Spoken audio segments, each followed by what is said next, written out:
Assalamualaikum warahmatullahi wabarakatuh. Perkenalkan, nama saya Muhammad Zidan Ramadhani dengan NIM 17076230022. Saya berasal dari Program Studi Pendidikan Bisnis Fakultas Ekonomi dan Bisnis Universitas Negeri Jakarta. Oke, pada kesempatan kali ini saya akan menjelaskan mengenai penerapan daripada teori belajar behaviorisme dalam pembelajaran. Sebelum lebih lanjut, saya akan membahas tentang definisi teori belajar behaviorisme. Teori behaviorisme merupakan suatu teori dalam psikologi yang berfokus pada perubahan perilaku yang dapat diamati dan diukur secara objektif.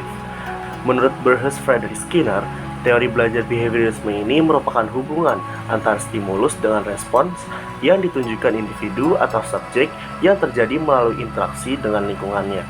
Teori ini meyakini bahwa perilaku manusia terbentuk melalui interaksi dengan lingkungan di mana pengalaman dan stimulus atau rangsangan dari luar berperan penting dalam memodifikasi respons individu.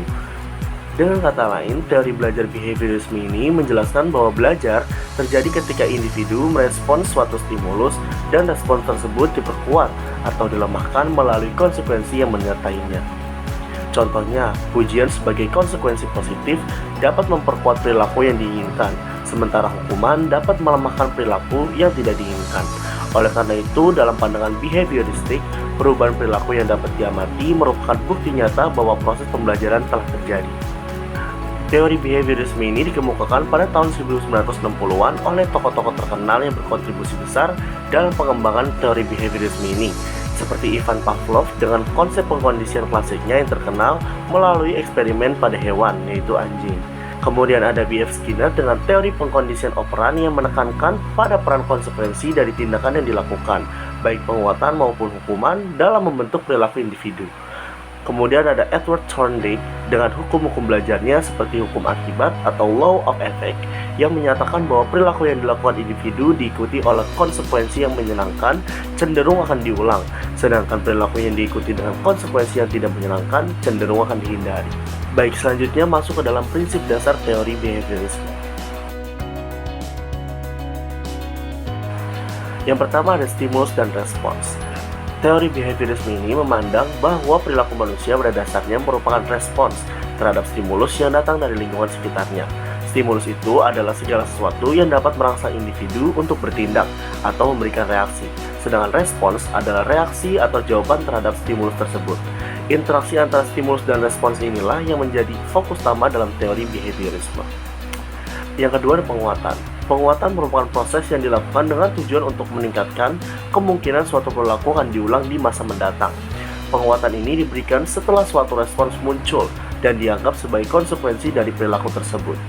Dengan adanya penguatan, individu akan cenderung mengurangi perilaku yang telah menghasilkan konsekuensi yang diinginkan. Penguatan juga dibagi menjadi dua, yaitu ada penguatan positif dan juga negatif. Penguatan positif adalah memberikan stimulus yang menyenangkan setelah suatu perilaku muncul. Contohnya memberikan hadiah kepada siswa yang mendapat nilai bagus. Hadiah tersebut merupakan stimulus positif yang akan meningkatkan kemungkinan siswa tersebut untuk terus berprestasi. Sementara itu, penguatan negatif adalah menghilangkan stimulus yang tidak menyenangkan setelah suatu perilaku itu muncul. Contohnya, membebaskan siswa dari tugas tambahan jika mereka berhasil menyelesaikan tugas yang diberikan dengan cepat dan baik. Penghapusan tugas tambahan merupakan stimulus negatif yang akan meningkatkan kemungkinan siswa untuk menyelesaikan tugas utama dengan baik.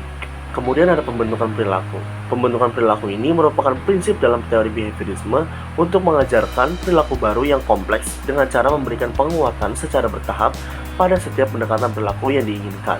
Intinya, prinsip ini tidak langsung mengharapkan individu untuk menampilkan perilaku yang diinginkan secara sempurna sekaligus. Namun sebaliknya, prinsip ini berfokus untuk memecahkan perilaku kompleks tersebut menjadi serangkaian langkah kecil yang lebih mudah dicapai. Proses ini berlanjut hingga individu akhirnya menguasai perilaku yang diharapkan secara keseluruhan. Yang keempat ada hukuman. Hukuman merupakan salah satu bentuk konsekuensi yang diberikan setelah munculnya suatu perilaku yang tidak diinginkan, dengan tujuan untuk mengurangi kemungkinan perilaku tersebut terulang di masa mendatang. Hukuman berbeda dengan penguatan negatif. Jika penguatan negatif menghilangkan stimulus yang tidak menyenangkan untuk meningkatkan perilaku, hukuman justru menambahkan stimulus yang tidak menyenangkan atau menghilangkan stimulus yang menyenangkan untuk menurunkan frekuensi perilaku. Walaupun begitu, hukuman sebaiknya digunakan sebagai pilihan terakhir setelah upaya penguatan positif. Karena hukuman yang terlalu keras atau tidak konsisten dapat menimbulkan efek negatif seperti rasa takut, kebencian, atau agresi. Masuk ke dalam penerapan teori behaviorisme dalam pembelajaran.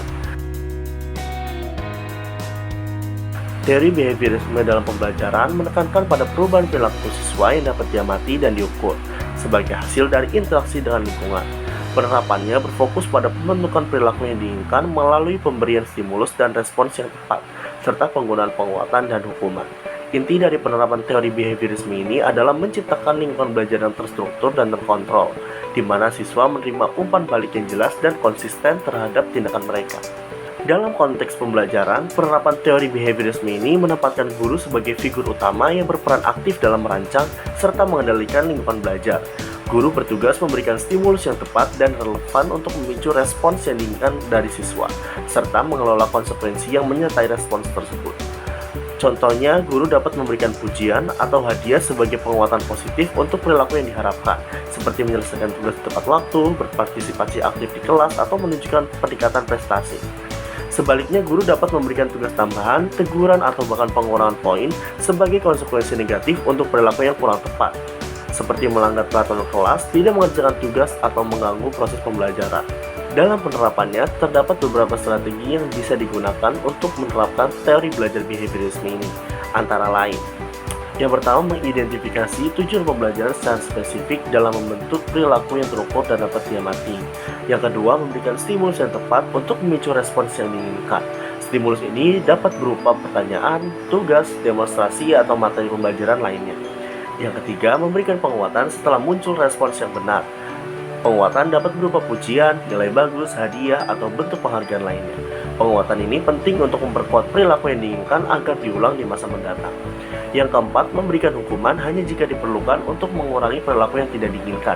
Hukuman sebaiknya bersifat edukatif, misalnya memberikan tugas tambahan yang relevan, bukan hukuman fisik atau verbal yang merendahkan. Yang kelima, melakukan pengulangan dan latihan secara terstruktur untuk memperkuat hubungan antar stimulus dan respons. Latihan ini dapat berupa kuis, tugas, atau simulasi yang relevan dengan tujuan pembelajaran. Dan yang terakhir, memberikan umpan balik secara teratur terhadap respons siswa. Umpan balik ini membantu siswa memahami di mana letak kesalahan dan bagaimana cara memperbaikinya. Dengan menerapkan strategi-strategi ini secara konsisten, guru dapat menciptakan lingkungan belajar yang efektif berdasarkan dengan prinsip-prinsip behaviorisme. Masuk ke dalam kelebihan serta kekurangan dari teori belajar behaviorisme. Kelebihan dari teori belajar behaviorisme ini adalah penerapannya dalam pembelajaran yang memberikan berbagai kelebihan yang berkontribusi pada efektivitas proses pembelajaran, khususnya dalam membentuk perilaku dan penguasaan keterampilan dasar. Salah satu kelebihan utama terletak pada kemampuannya dalam menciptakan lingkungan belajar yang terstruktur dan terarah, dengan penekanan pada stimulus dan respons, serta penggunaan penguatan dan hukuman secara konsisten. Guru dapat mengendalikan dan memprediksi perilaku siswa dengan lebih baik. Hal ini memungkinkan pencapaian tujuan pembelajaran yang spesifik dan terukur, terutama dalam konteks penguasaan pengetahuan faktual, keterampilan motorik, dan pembentukan kebiasaan tertentu. Selain itu, teori belajar behaviorisme ini menekankan pada objektivitas dan pengukuran dalam evaluasi pembelajaran.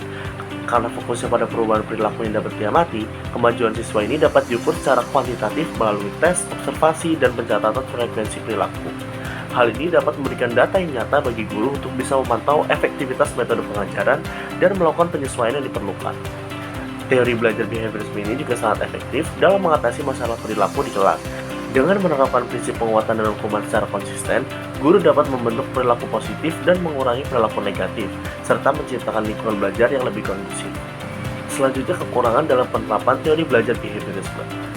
Terdapat beberapa kekurangan yang perlu dipertimbangkan dalam penerapan teori belajar ini. Salah satu kekurangan utama terhadap teori ini adalah penekanan yang berlebihan pada perilaku yang teramati dan terukur, dengan mengabaikan proses mental internal seperti kognisi, emosi, dan motivasi intrinsik siswa. Hal ini dapat mengakibatkan pembelajaran yang bersifat terlalu baku dan kurang bermakna, di mana siswa cenderung belajar secara hafalan tanpa pemahaman yang mendalam. Selain itu, teori ini sering memposisikan siswa sebagai penerima pasif informasi yang hanya merespons stimulus dari lingkungan tanpa ada inisiatif untuk berpikir kritis, kreatif, serta memecahkan masalah secara mandiri. Pembelajaran yang berpusat pada guru dan bergantung pada penguatan eksternal dapat menghambat pengembangan psikomotorik, dan motivasi internal siswa untuk belajar. Selain itu, penerapan teori belajar behaviorisme ini juga dapat membatasi eksplorasi dan inovasi dalam pembelajaran, karena fokusnya hanya pada respons yang spesifik terhadap stimulus yang diberikan. Kurangnya diberikan ruang untuk bereksperimen, melakukan penemuan, serta pembelajaran berbasis analisis. Hal ini dapat menghambat pengembangan kemampuan berpikir siswa.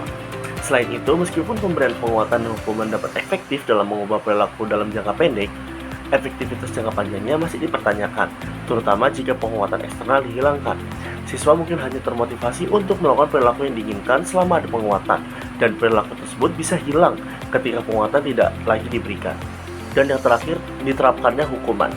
Walaupun penerapan hukuman ini tujuannya baik, namun memiliki dampak negatif pada emosional siswa, seperti timbulnya rasa takut, cemas, atau rendah diri. Oleh karena itu, pemberian hukuman harus dihindari sebisa mungkin. Dengan demikian, meskipun teori belajar behaviorisme ini memberikan kontribusi yang nyata dalam pembentukan perilaku individu, penting juga untuk mempertimbangkan keterbatasannya dan bisa lebih memperhatikan aspek kognitif, sosial, serta emosional siswa. Kesimpulan dari pembahasan kali ini adalah teori belajar behaviorisme ini yang fokus utamanya adalah pada perubahan perilaku yang dapat diamati dan diukur, memberikan pendekatan pembelajaran yang terstruktur dan sistematis. Inti dari teori ini adalah interaksi antara stimulus dan respons, yang dimana pembelajaran dianggap sebagai proses pembentukan hubungan antara keduanya. Tokoh-tokoh penting dalam behaviorisme seperti Ivan Pavlov, Thorndike, dan B.R. Skinner mengembangkan konsep-konsep seperti pengkondisian klasik dan operan yang menjelaskan bagaimana perilaku dapat dipelajari melalui asosiasi dan konsekuensi. Dalam konteks pembelajaran, behaviorisme ini menekankan pada pentingnya penguatan dan hukuman dalam memodifikasi perilaku siswa. Pemberian penguatan baik positif maupun negatif bertujuan untuk meningkatkan frekuensi perilaku yang diinginkan. Sebaliknya, hukuman bertujuan untuk menurunkan frekuensi perilaku yang tidak diinginkan, meskipun penggunaannya sebaiknya dihindari dan diganti dengan penguatan perilaku positif. Strategi pembelajaran yang didasarkan pada teori belajar behaviorisme memberikan cara untuk membentuk perilaku dan juga meningkatkan hasil belajar siswa. Meskipun demikian, teori belajar behaviorisme ini juga memiliki keterbatasan, seperti kurangnya perhatian pada proses kognitif dan emosional siswa, serta potensi pembelajaran yang baku dan kurang bermakna. Oleh karena itu, dalam penerapannya, penting untuk mempertimbangkan keterbatasan ini dan juga mengintegrasikannya dengan pendekatan pembelajaran lain yang lebih menyeluruh, yang lebih memperhatikan aspek kognitif, sosial, dan juga emosional siswa. Sekian pembahasan dari teori belajar behaviorisme ini, kurang lebihnya mohon maaf. Wassalamualaikum warahmatullahi wabarakatuh.